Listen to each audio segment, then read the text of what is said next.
All right, goalies, welcome back to the DIY Goalie podcast. And today we've got a pretty big name in the industry. We've got one of the one of the faces of InGoal magazine. I'm sure you guys have probably heard of it. We've got Dave Hutchison with us today. How you doing today, Dave? Fantastic. I think my partner Kevin Woodley's the face of the franchise. I'm just the guy who tools behind the website and the camera and stuff, but it's nice to step out every now and then. Thanks for having me. Yeah. Yeah, fair enough. I mean, I guess when it comes to the original guy, you'd be the one behind InGoal, and Woodley kind of hopped on later on. So, you can take some of the credit, I guess. Yeah, I was probably the original starter, and then they pulled the goalie and they put Woodley in, and then things took off. So that's how careers, Yeah. he seized the moment. Yeah, there you go.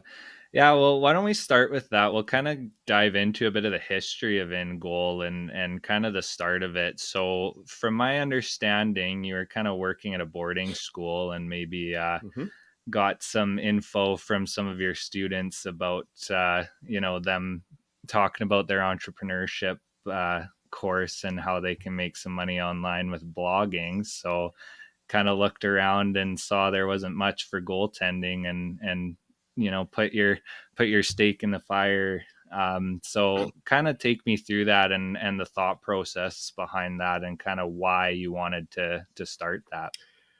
Well, I mean, you've got most of the story there. I was teaching computer science at the time, and a lot of the students were coming back to me from entrepreneurship class talking about stuff on the internet I wasn't really aware of, to be perfectly honest. And it felt a little Yeah. silly to not be able to have a good conversation with them. So I thought the only way to figure it out is to jump both feet in. And I mean, there's a long story there of trying a bunch of different things, really, because I thought the goaltending market would probably already be covered, and I didn't even look into it for some silly reason.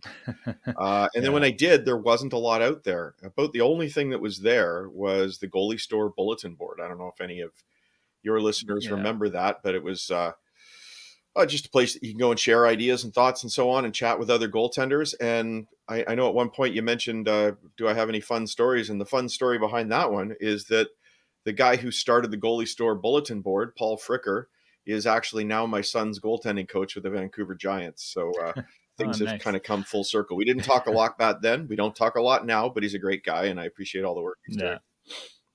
Yeah, that's good. And so that would have been what, mid to late 2000s, somewhere around I was there? actually, let's see, yeah, probably about 2009, I think was when I Okay. first hit things. And coincidentally, Justin Goldman with the Goalie Guild, I think, experienced the same kind of thing. He looked around, and he and I started up literally within days of each other. I don't know who gets the gold medal and who gets the silver, but Yeah. we've both been there for about the same amount of time. And I was publishing. I took a whole bunch of different formats. I never really found my niche. And then when the 2010 Olympics were going on, I got a phone call, luckiest phone call I ever got in my life, from my now partner Kevin Woodley, and he said, "You're doing what I've always wanted to do, but I don't know how. But I'm in the locker room and you're not. Is there anything we can do Yeah. together?" And what for whatever reason, I didn't even hesitate. I said, "Yep, let's go 50-50. Let's go have some fun together." And Yeah. he sent me some really cool stories from the Olympics that would really only be interesting to the niche goalie audience and not to the mainstream press where he was working. And that got us rolling.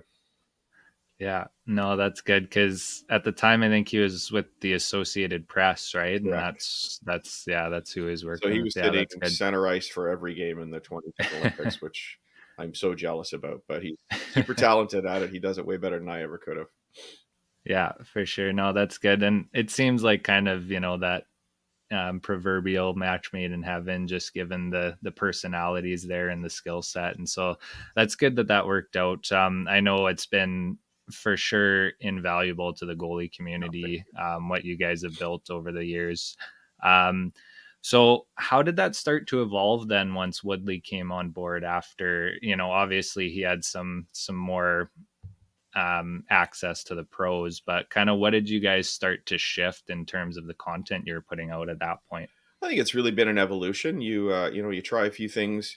It's a combination of what we are able to do, given whatever access is available at the time, and then what people seem to be interested in, and then what makes sense. So there are a whole bunch of things we tried over the years.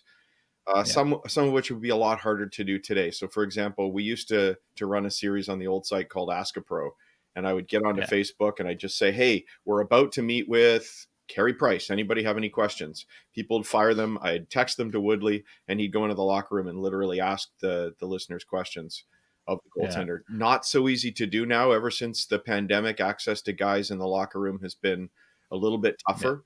And Kevin's got a few more things going on as well, so it's harder for us to know that we can do these things. We inevitably get guys at various times because they're super generous with their time, but it's maybe not as predictable as it used to be. So that was an example of one of the things that we've kind of shifted away from.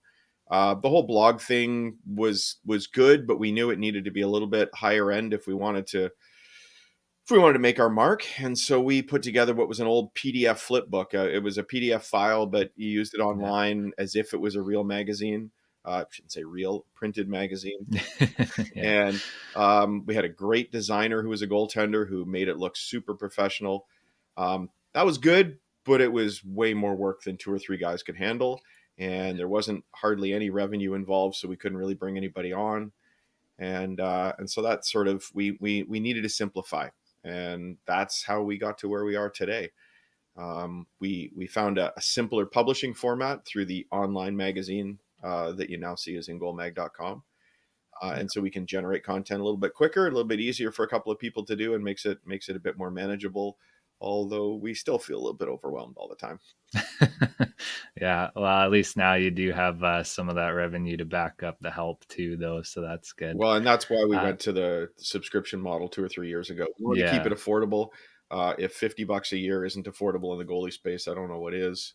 I think I like to think it's really good instruction for people at a pretty cheap Yeah. price.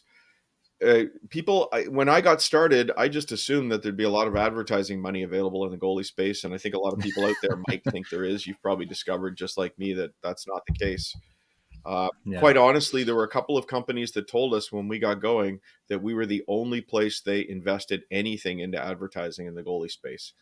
Put Yeah. aside what they're doing with the pros, there really wasn't anything else going on. There wasn't a lot of budget for it because we're a small niche within a small niche, and so Yeah. it had to be reader supported. And we're super thankful that a bunch of people have hopped on board and enabled us to continue doing what we're doing.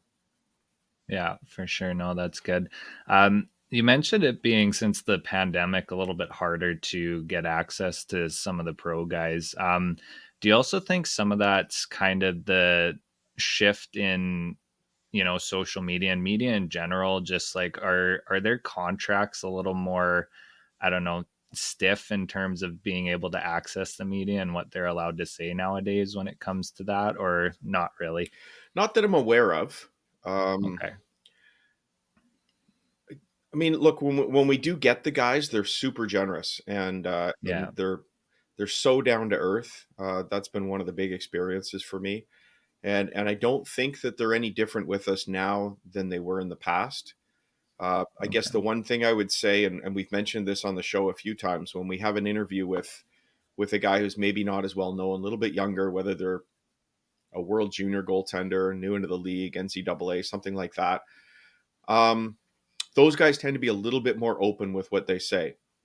If we get Yeah, fair a enough. veteran NHL guy, he's just experienced with the media, maybe a little bit more jaded, maybe a little bit more cautious because they've seen what goes on.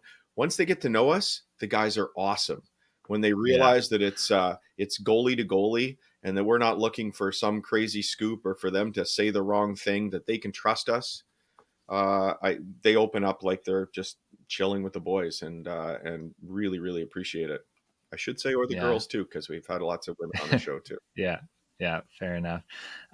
So at what point then did you guys kind of think, this could be more than just a side project, or kind of wanted to pursue that route a little bit further? Well, I'd be lying if I didn't say I thought that I'd like it to be that almost from the beginning, because Yeah. it's so much fun, and you're probably thinking the same thing with what you're doing. Yeah. We live to be in the goaltending world, and it's not easy to do that. I have to credit my wife because for many years she saw that I had that itch, and then I wondered if we could make this work as a full time gig. And eventually she sat me down and said, "You need to try this.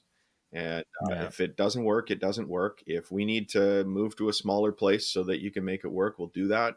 Um, Honestly, almost tearing up here just thinking about the fact that she's the person that enabled this from my side. From Kevin's side, he's been a work from home guy his whole pretty much his whole career.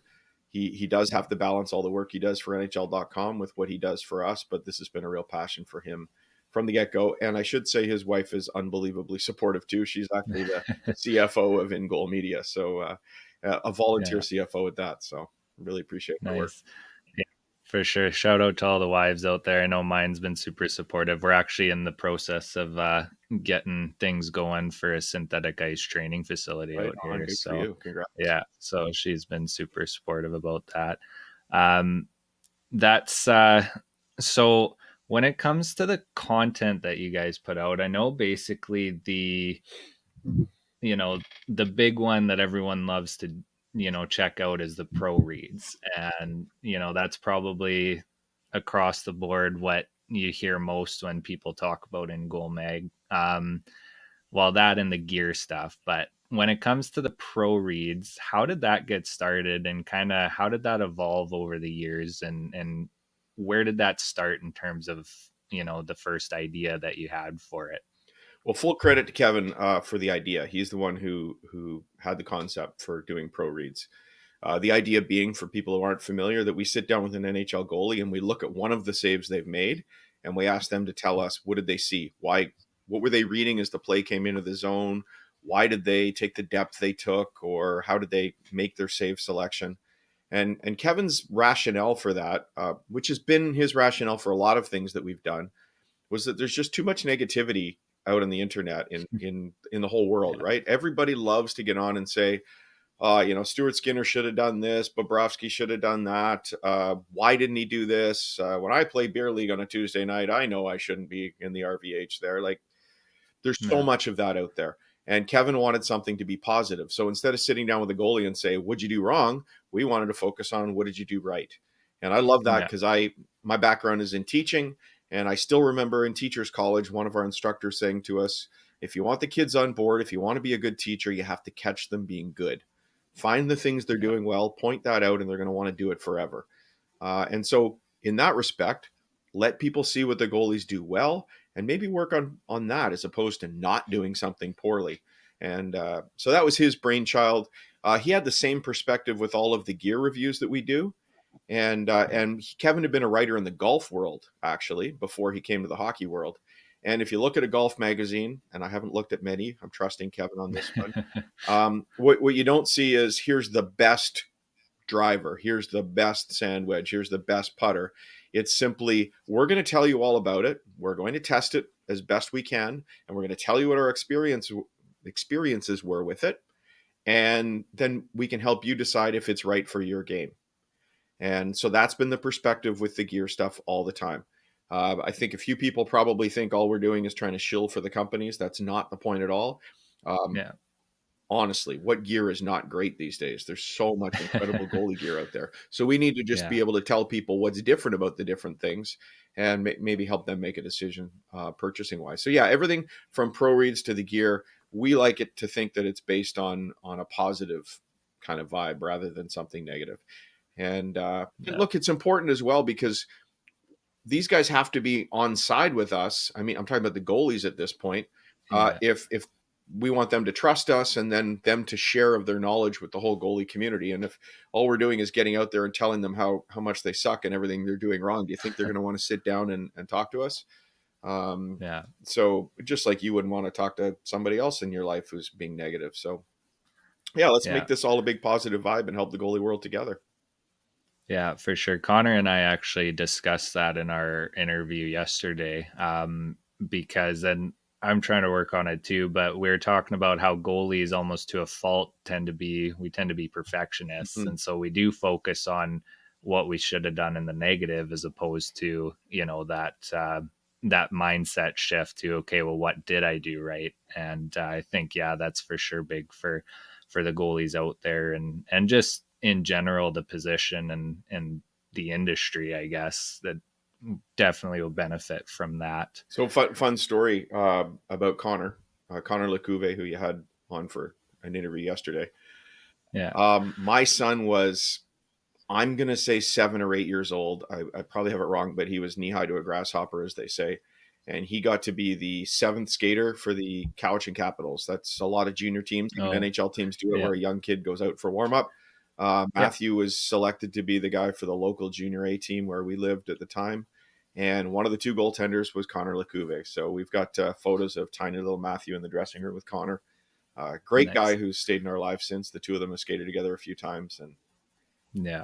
what a small goalie world. Oh, I know that's it's just crazy. They say 6 degrees of separation. Well, I think in the goalie world it's two. Like For sure. if you don't know somebody personally, somebody knows them for sure. So For sure. And look, uh I talk about the pros being generous. Every coach I've ever spoken to since I began has been incredibly generous too. And yeah, that's maybe why it is 1 or 2 degrees of separation because, well, you can't exactly call up an NHL goaltender easily. You can call up just about any coach out there who runs camps. yeah, And all these guys have been great with me and just opened up, said, come out on the ice, learn from me. So thanks to all of them. yeah, Eli Wilson, who I know works in your neighborhood a little bit, was yeah, actually the first. He was on board real early, and thankful to all of them. yeah. No, he pretty much takes over Spruce Grove in the summer over Sure here. does. So Sure does. yeah. Um, so with your time in or within goal, what do you think you've learned the most just being around everybody? What have I learned the most being around everybody? It's a good question. Never had that one before. Um, First off, I think one of the things that I've learned is that we're all doing the same thing, pretty much in the same way. Uh, Yeah, the guys, the NHL guys in the summer are very much working on the same things that the 7 and 8 year old goaltenders are working on in terms of how they move around the ice, uh, simplifying everything that they're doing. When I got started on this and I went on that old goalie store bulletin board, people were just debating the minutia of how you hold your glove or how you do up your toe ties or whatever. And I was actually really nervous about publishing for that reason because I didn't want all that negativity thrown my way as at least at the yeah, time a relative beginner, even though I'd played a little bit. And so I think the biggest thing eye opener for me was both we're going about our business in very much the same way, always striving for a little bit more, of course, and then they're also very much like us. Just about every NHL goaltender I've ever interacted with, and I know Kevin would say the same, just really good, generous people who are fun to hang out with. yeah, I remember the first time we ever got to meet Carey Price. He'd just come off winning the Hart Trophy, the Vezina Trophy. He was all world, and he walked in. And I'll admit it doesn't happen very often, but we got a little fanboyish. I was pretty nervous when Carey walked in, and he was the most down to earth guy I think I've ever met. He was down on his knees tying skates in the dressing room for these young kids. He was just hanging out like he was one of the boys. And then the next year when we went back and got to see him again, he just walked in and he's like, "Oh, hey guys, how you doing? Haven't seen you in a while. What's new? How's your family?" Like, yeah, um, it's much like the goalie world is small. We're also very, very similar people. Some of them just lucky enough and hardworking enough to have gone to a higher level than you and me. yeah, for sure. So on the flip side of that, what's something then that you didn't expect to go through or to have come up when you started this? Well, I didn't expect to end up where we are. Probably just because we've been doing this day by day and just sort of evolving as we go. So I never imagined where we would end up. Uh, Yeah, I think I just never imagined that it would become what it did. Maybe dreamed every now and then, but I can still remember those early days when we started with content that just sort of touched on the National Hockey League, but never really got access to it. And it was only through a couple of people helping out and making some introductions and then ultimately Kevin joining me, that were able to get there. So uh, never really expected it to be what it is, and never really expected some of the crazy things that have happened. I was in a hockey rink a couple of years ago watching my son in training camp, and a guy stopped as he walked past behind me, and he said, "Hutch, is that you?" I looked around and I didn't have a clue who I was talking to. And yes, it is. Oh, I recognize your voice from the podcast. Oh Yeah. my gosh, like that's a shocker. And Kevin's had the Yeah. same thing, albeit in his way. He does it in the press box, and he bumps into an NHL goaltender and says, "Oh yeah, I recognize you from the podcast." It's like, oh wow, I Yeah. really appreciate your listening. Thank you. So Yeah. yeah, it's been really cool journey for sure. Yeah, for sure. So in today's world with, all the platforms, and it's never really been easier and will continue to get easier to kind of, you know, put out content to get some of this stuff going, whether it's a podcast, the YouTube channel, the TikToks, whatever it is. So a lot of goalies, and we've seen, from young goalies, U9 up to beer league, and even some of the junior and pros, they're starting to, figure out ways to express themselves through content. I know, like Nick the goalie, he does his, Saw him on the weekend. GoPros behind the net. Yeah.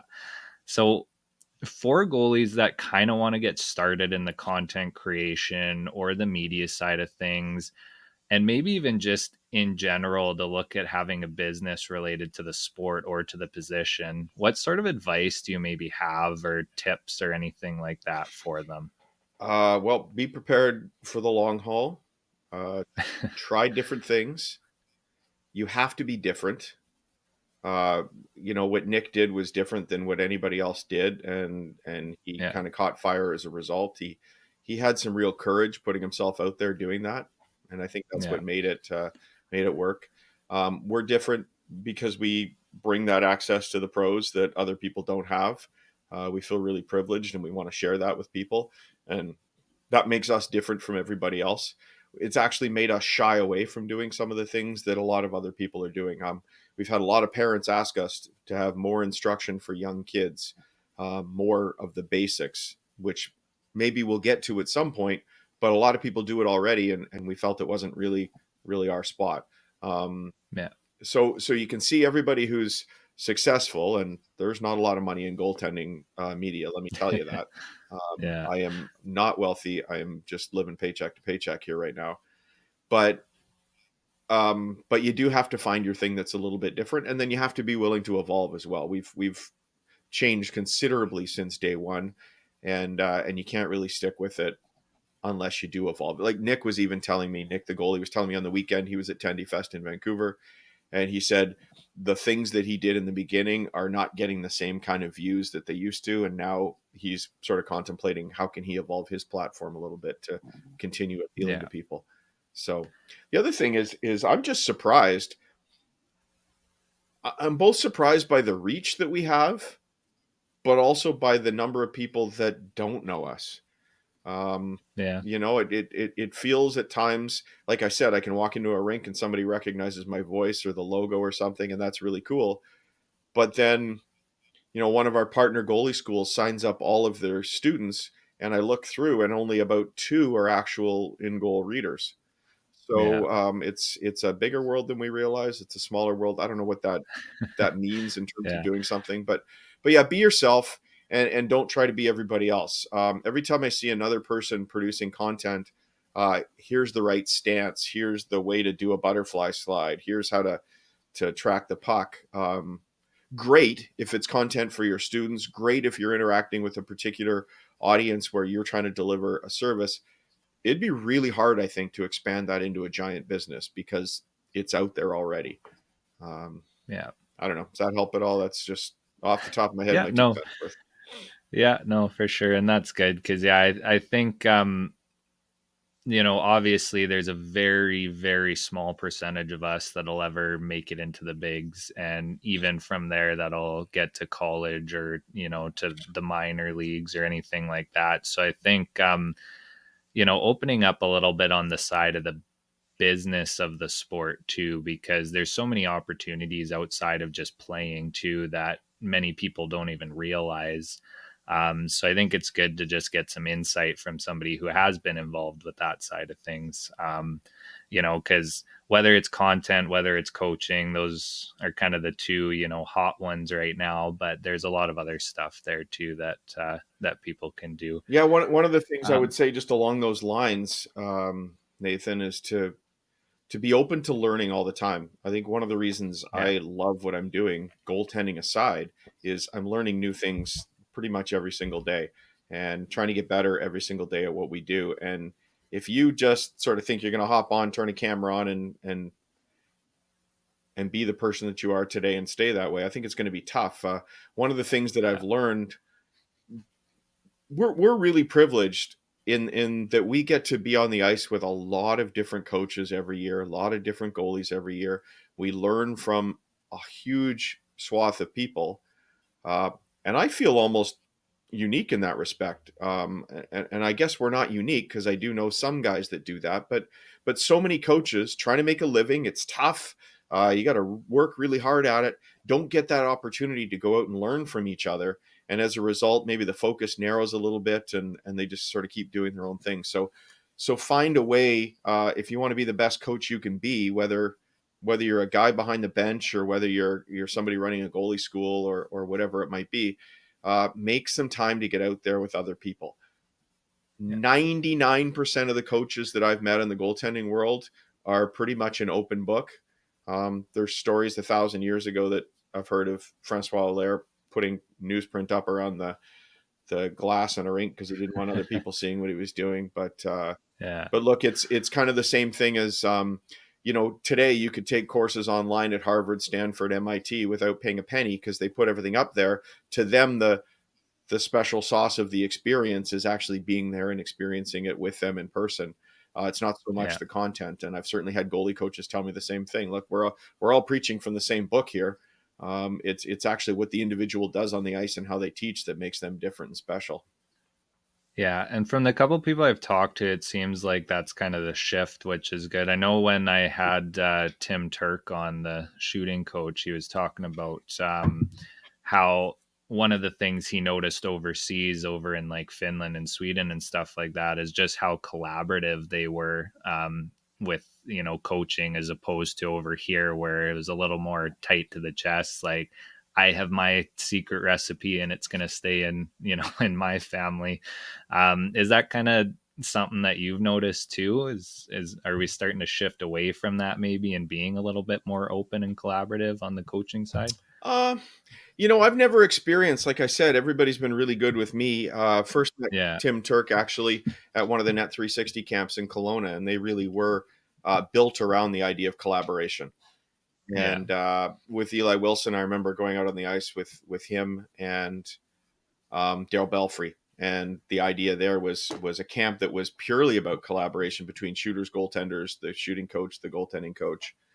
I've seen actually a lot of collaboration. I think one of the tough things for Canadian coaches and probably American coaches as well is we've got this vast geography, of course, that we have to deal with. You Yeah. can't stop by a goalie school in Halifax and see what they're up to tomorrow without a pretty significant investment. Yeah. I think both how hard everybody has to work to try and make a living, and then just that geography makes collaboration hard. But certainly people are open to it, and Yeah, yeah. So don't be afraid to talk to other coaches out there. for sure.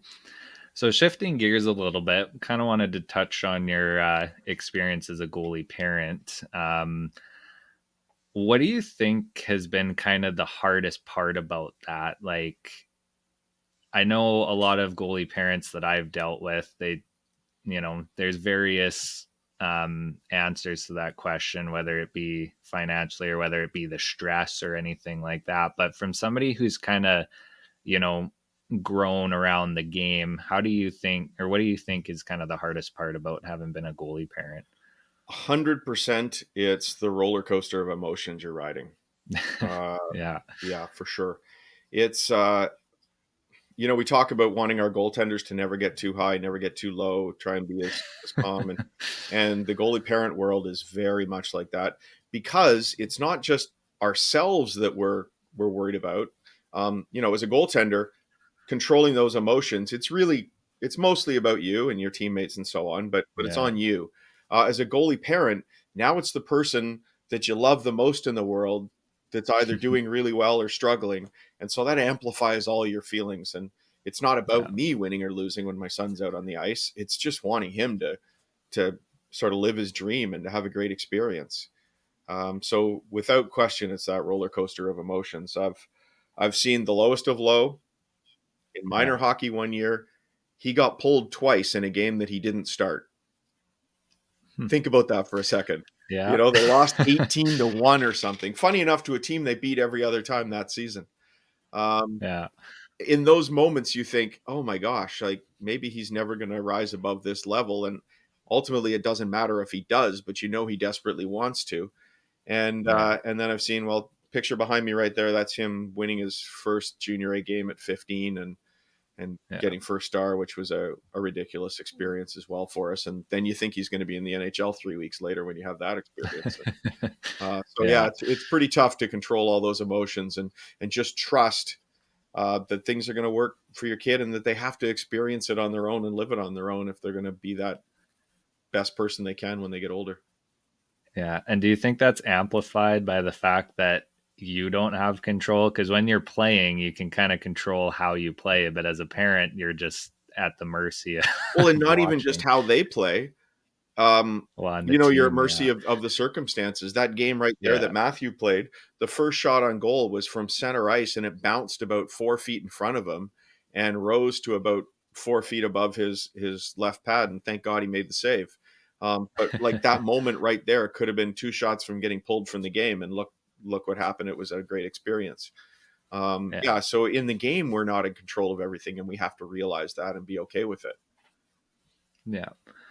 And through your experience, like with InGoal, how has that kind of helped you better deal with the experience as a goalie parent, and also, I guess, be a better goalie parent? Because I know you guys have talked to Brian Decord lots, and he's kind of almost the poster guy for goalie parents out there. But yeah, how has that experience kind of helped your experience as a parent? Yeah, Brian's an NHL goalie parent, and I'm just a junior A goalie parent, so we definitely have different experience. I bring the layer of it. I think having been a boarding school teacher, I ran a boarding house with 50 plus kids in my house every year for 7 years, so I've had a fair bit of parenting experience of different styles, and I try and bring my goalie parent stuff to InGoal. It's a focus that's really grown over the last few months and is going to continue to grow because we know there's a real thirst for goalie parent knowledge um, Yeah. out there. But how has that helped me as a goalie parent? For sure, just realizing that all these guys in the NHL are just regular people, and so are their parents. And Yeah. so meeting Jerry Price and what a cool dude he is, and how relaxed and calm, and he's not over the top in any way. He's just a regular person and very kind and very humble. Um, and so that's really helped me, and I think it's helped my son. You know, one of the things it's partly because of InGoal, but he was able to be on the ice training in the summers with guys who play in the Western Hockey League, some pro guys from a very young age, sort of 9, 10 years Yeah. old, and fully recognize that that's a real privilege that not every young goaltender gets the opportunity to do. But as a result, and as a result of how generous these guys were with him, they really took him under their wings, became like big brothers to him, still in contact with a bunch of them. Um, he sort of felt that that was just his path. It was never a, this is something I can't attain. This was just, I'm one of these guys and I'm just going to keep going until I get there. And Yeah. that belief, it's not a cockiness. It's not some confidence you're falsely creating for yourself. It's just, this is my path. And, you know, you see that in pro hockey with how many sons of NHL players end up ultimately making it to the National Hockey League. Sure, they've got the genetics, sure, they've got some incredible opportunities, but I really believe that psychology of just being around the game and it's just normal to do these things. Yeah. I really Yeah. think that helps you in a big way. And so just feeling that I'm in a community that is open and sharing, and everybody is just another person like I am, has made the whole journey a lot easier for sure. That's good. That's good. Yeah. Um, so when it comes to coaches, in terms of like just your regular head coaches, your assistant coaches, and stuff like that, because I know you guys talk lots about how we can better develop our goalies, how we can, grow the interest in the position and all of that stuff. Um, so what would you have in terms of tips or advice for just kind of regular coaches out there on how they can provide a better environment for their goalies? Uh, well, same advice I would suggest that goalie coaches bring to their head coaches when they're on the ice with them. And I will tell you that virtually every head coach I've ever worked with has been open to the things that I suggest. And I'm very thankful Yeah, for that. And that's not taking the approach of, hey, Jim, this practice really doesn't work for our goaltenders. It sucks for them. Here's all the things that are wrong with it. I'll just sort of saddle up beside them in practice and say, hey, you know what might be really good is if instead of just peeling off after the shot here, the forward went to the net and tried to collect the rebound. Because I yeah, noticed in games sometimes these guys don't drive hard to the net. So why don't we focus on that in practice? That wasn't about the goaltender, although ultimately it kind of was because we want these guys to battle through, right? yeah, Um, come up to them after a particular drill and, hey, did you notice how 6 out of 10 times the forwards just come and they dangle around the goaltender and take their time and eventually find an opening and put it in? How many times a game do they get to do that? And yeah, then the coach is, pretty much never. So why are we letting them do that? Why don't we put a chaser into the drill, whatever? So ultimately is I really believe that what's best for the players in a drill is probably best for the goaltenders. yeah, For the most part. Look, it's not always perfect, and not every practice is about the goaltender. But there yeah, really are a lot of situations you can improve your practice for the players and ultimately make it better for the goaltenders as well. yeah, for sure.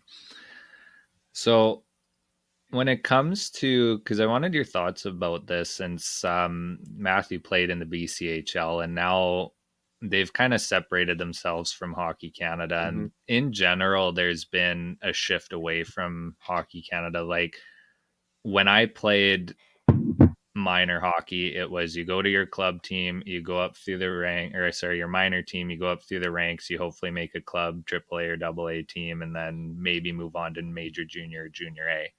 Now there's all these unsanctioned leagues, the HSL, the PHL, all of this stuff going on. Um, what are your kind of thoughts about that shift away from the sanctioned play and kind of the branch off from Hockey Canada? Wow. Put me on the spot here because my son would love to play for his country one day. Look, aside from all the negativity around Hockey Canada of late and some of those situations that we all know about that are horrible, um, Yeah, Hockey Canada is being presented with a challenge here, and they need to find a way to make themselves relevant and important yeah, to the average hockey player out there. There's competition out there now, and like it or not, you're not going to be able to stand on. You better stay in our league if you want to play for your country. We have better insurance. I don't think they do. I yeah, was on the board for a team with a league that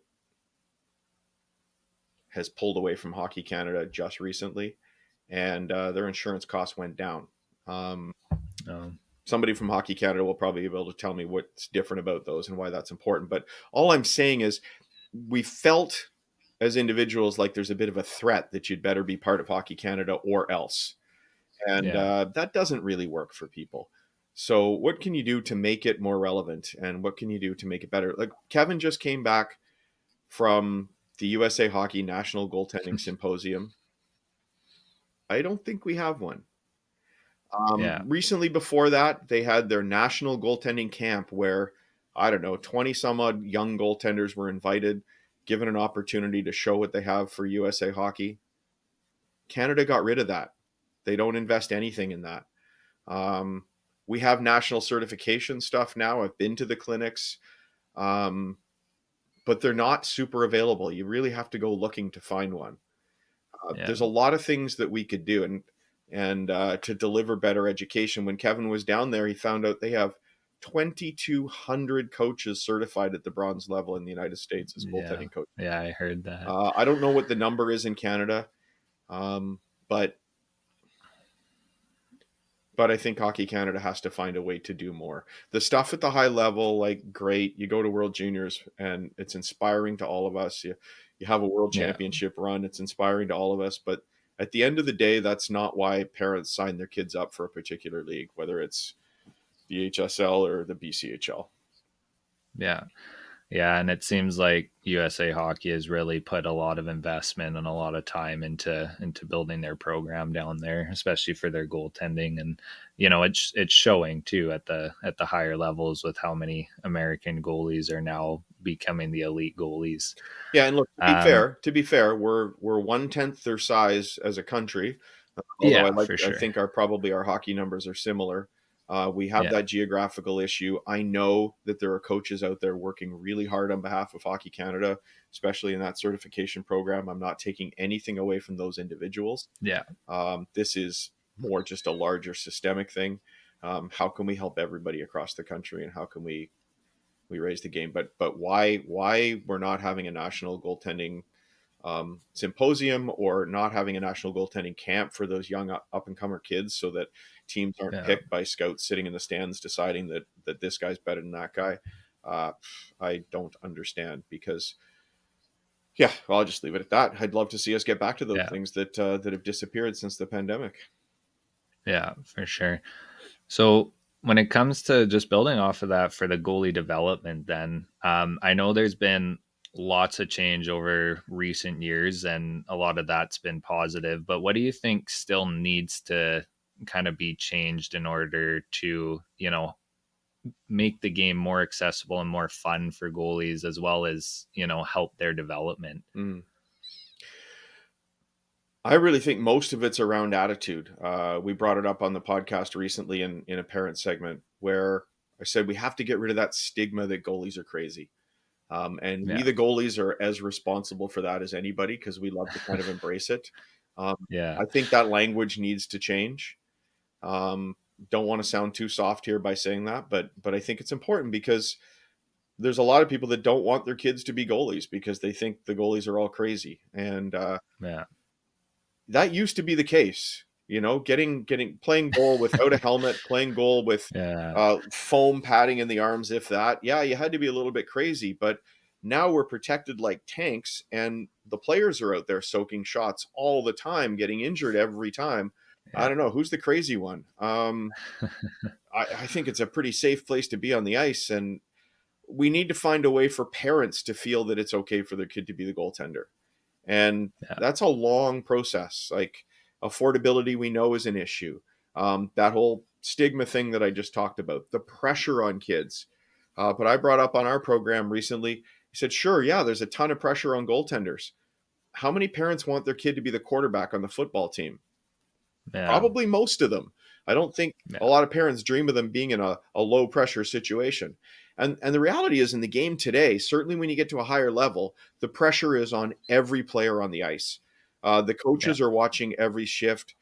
Heck, if you the media will dissect what player X in the National Hockey League did on the third shift that he got out on the ice because he didn't back check quite appropriately. Everybody's under a microscope now. yeah, And at the end of the day, being able to get past that and being able to learn and grow from it is going to make you such a stronger person than just, being a wallflower and letting the game pass you by. yeah, for sure. And I think too, that stigma is also kind of seen a little bit on the ice in the teams as well too, because I feel like, at least in my experience anyways, being a goalie was pretty lonely. Like there was, maybe not so much like early on, like the U9 U11, but kind of throughout the years, you kind of, you're in the corner with your goalie partner, and that's where you're sitting in the dressing room, and everyone else is off doing their own thing. But Yeah, well, what can we do to combat that? I actually, I mean, first, just to take that side of it, we've mentioned before, get your other players to play goal. Whether we're yeah, talking younger kids coming up, where USA Hockey has that quick change gear, so three guys can play in a game, or more. Get them all playing the game, even if they don't want to be goaltenders, just so they experience it. Higher levels, we've had NHL goalies tell us they put the sensor in a headset on their teammates, and suddenly they were really appreciative of how hard playing this position is. yeah, At the young levels, as you said, it actually is quite lonely at age 5 or 6, not because the kids in the dressing room are a problem, but because you're on a yeah, 200-foot sheet of ice in a lot of places. Um, there's the thing that Hockey Canada has done, developing the game, that I think has flown under the radar, is going to the small ice for the younger kids. And I know a lot of parents didn't like it when it happened. But from a goaltending perspective, I now walk into a rink and I see cross ice games with small nets. The kids can have more success. They can be surrounded by their teammates. They can be in the play all the time. That is so much better than 200 feet away from the play. I think I've told this story before, but I remember when my son was, I'm going to say 7. At that age, they let one coach per team on the ice for the game to sort of help corral the kids running in 14 different directions, Yeah. I guess. And it worked out that I got to be the coach on the ice, my son's only game as a goaltender in this tournament. And I was so excited, and he was so excited. And 2 minutes into the game, I see his shoulders doing this, and I know, uh-oh, and I come over and he's crying, and there was more to it than just the fact that he was bored stiff because the play was down at the other end. He needed some food and so on. But that really highlighted for me, we got to make this fun for everybody all the time. Yeah. Yeah, for sure. Um, so since you've been around, the game for a while now and pretty like in depth with it, what do you think has kind of changed most about the position? And then what do you think has kind of stayed the same that's kind of spanned, the different generations of how we play goal? Two things have changed the most. I know only one can fit that category of the most, but let's talk about two things. Without a doubt, the gear. Without a doubt. Yeah. I played. Well, those are my pads from university back there. Those Brown Cooper right there, um, and they were pretty good at the time. I played with very thin foam on my arms, and and we were scared to make a lot of saves. The gloves I used hurt when I got hit. Those pads hurt when I got hit through the shin because they'd thinned out. You didn't get new pads every year. I used those from grade 10 up to university. Um, and so the equipment has enabled us both to play with a different style, because they facilitate playing in the butterfly, and because they keep us safer and more protected. We're able to play below the crossbar when we couldn't do that before. Yeah. So without question, it's the gear. And then the other thing that I would just put with that is that now all the goaltenders are athletes. Um, Yeah. it's probably not incorrect to say that the kid who couldn't skate as well or wasn't as fit got stuck in net. In my I'll case, put I got my stuck hand in up. net because we started playing when there was no glass. Like I'm old enough that there was no glass in the rink, Yeah. and I'm told that at age 5 I would skate down the ice and maybe be bored of what was happening on the ice, and I'd stop and talk to people in the stands along the board. So I think coach Yeah. needed to contain me.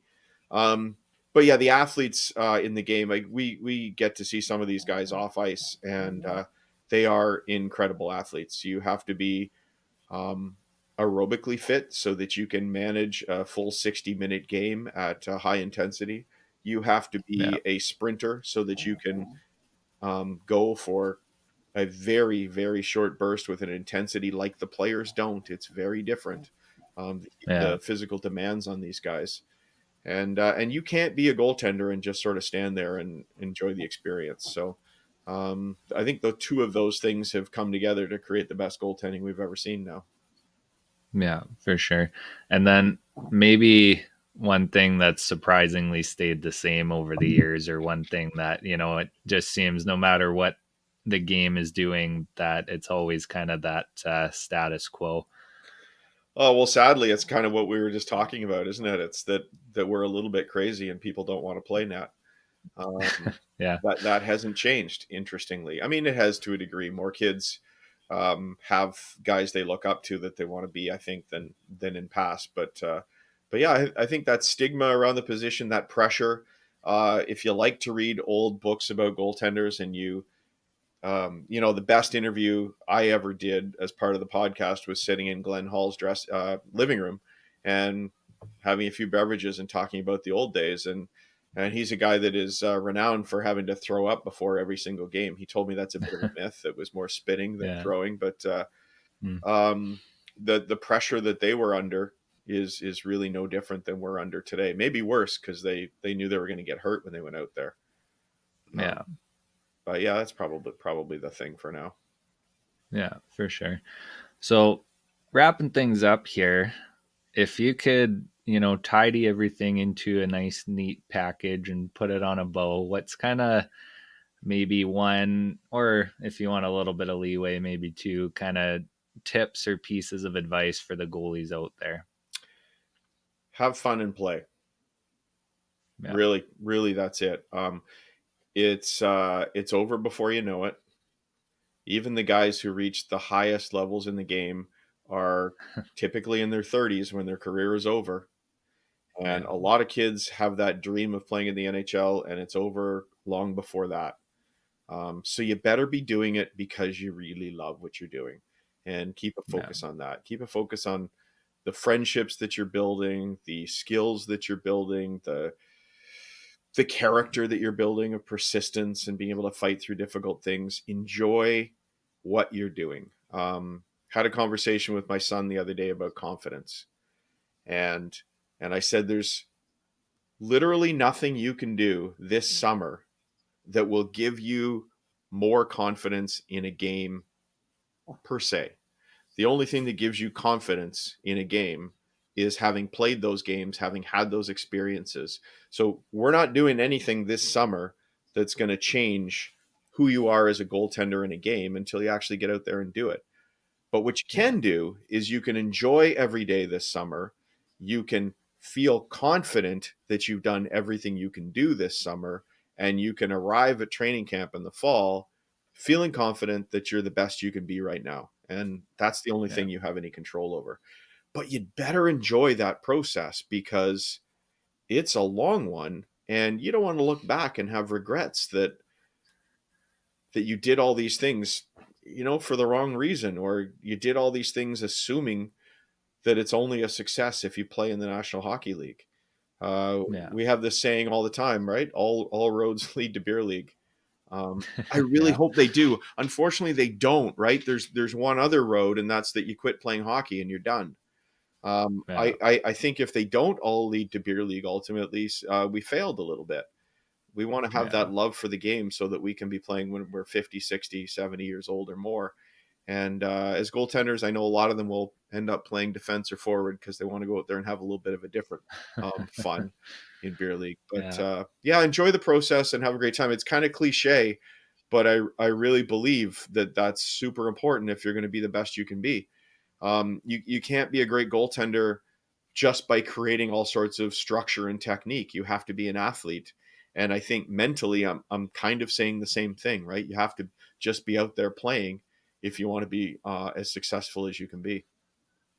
Yeah. I have one of my goalie clients who, I think he's 58, and he just started playing goal last September, Right on. and now he's all about it. He's, coming out to every session, coming to our adult camp this summer. Love it. So he's yeah. And then I think our oldest client is 62. So yeah, I love that you're it's doing that. I love that there's somebody out there coaching the older guys.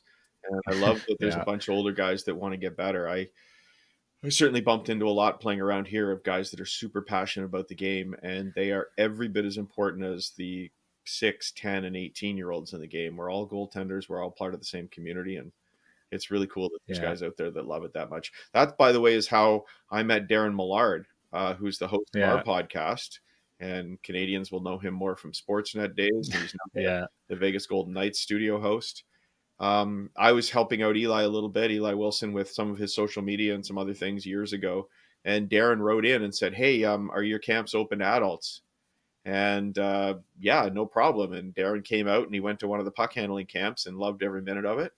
And Yeah. then one day I reached out and said, "Hey, you want to be part of a podcast?" So Yeah, that's I think that was the biggest shocker to me when I started like doing coaching on my own. So once we started the goalie coaching company, before it was even the company and I was just doing it on my own, I was putting posts out into some of the goalie groups, just saying, hey, looking to put together some sessions. And I had at the time more people reach out that were adults than I did the youth. So that's kind of why we've done both streams now. We have the adult and the youth side of things, but well, didn't I say it was before you kind got of to find your crazy. niche, right?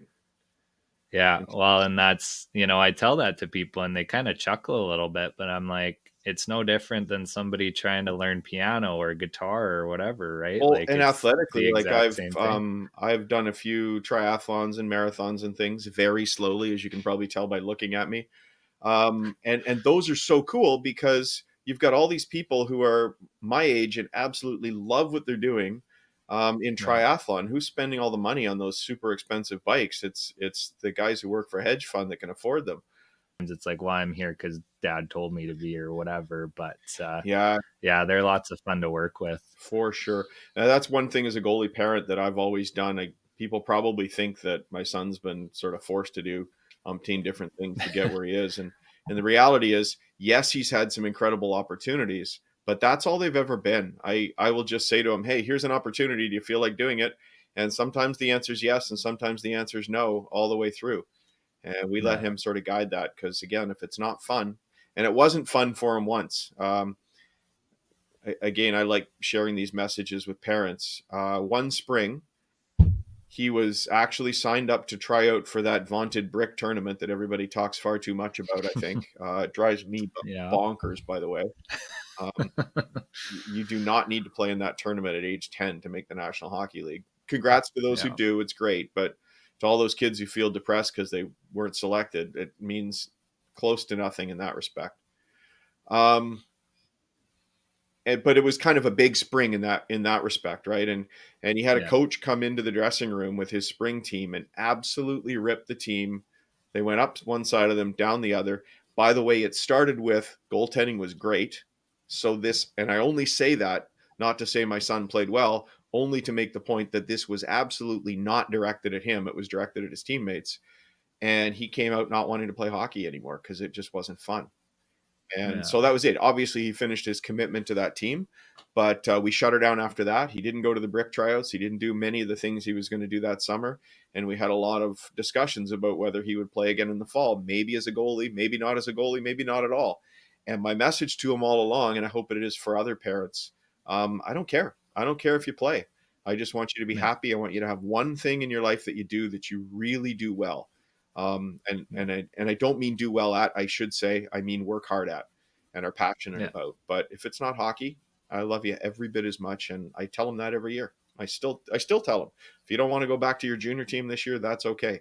I'm going to love you, and Yeah. he wants to, and of course he wants to. He's passionate about it, but I really think as a parent, it's important to deliver that message to our kids that we love them for them as people, not for being good goaltenders, good students, good pianists, whatever it is.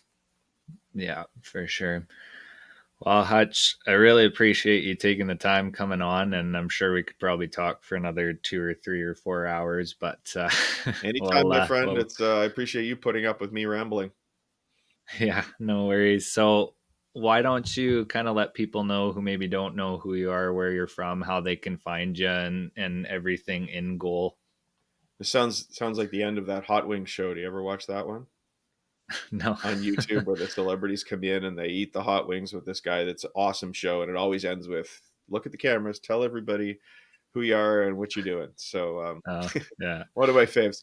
Uh, InGoal magazine. I hope you've heard of us. If you haven't, please go check it out. InGoalMag.com. We connect you to the pros to try and help you become better goaltenders and, more importantly, to enjoy the experience of playing goal more. In-Goal Radio Podcast. You can find links on our site. You can find it on your very favorite podcast platform. And if you've got any questions or anything you want to chat about, info@ingoalmag.com and specifically parents@ingoalmag.com because I'm the guy you talk to mostly about parent issues.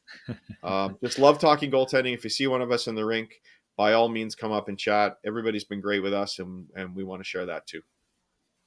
Awesome. Thank you very much. And yeah, great stuff there. We'll put everything in the show notes, all the different channels you can get connected with In Goal Magazine. All right, Hutch, I'll let you go. Thanks Thank you, again. Nathan. It was good fun.